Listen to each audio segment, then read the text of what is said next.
Ciao ragazzi, siamo al Mamitas a Playa del Carmen, nella strada 28. Guardate la situazione in spiaggia delle alghe, non ci sono. Super pulito, spettacolare. Mamitas Playa del Carmen, senza alghe.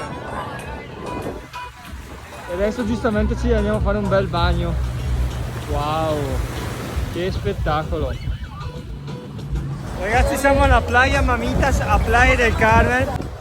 Questa è la situazione, non ci sono alghe, non c'è sargasso. Andiamo a fare il bagno.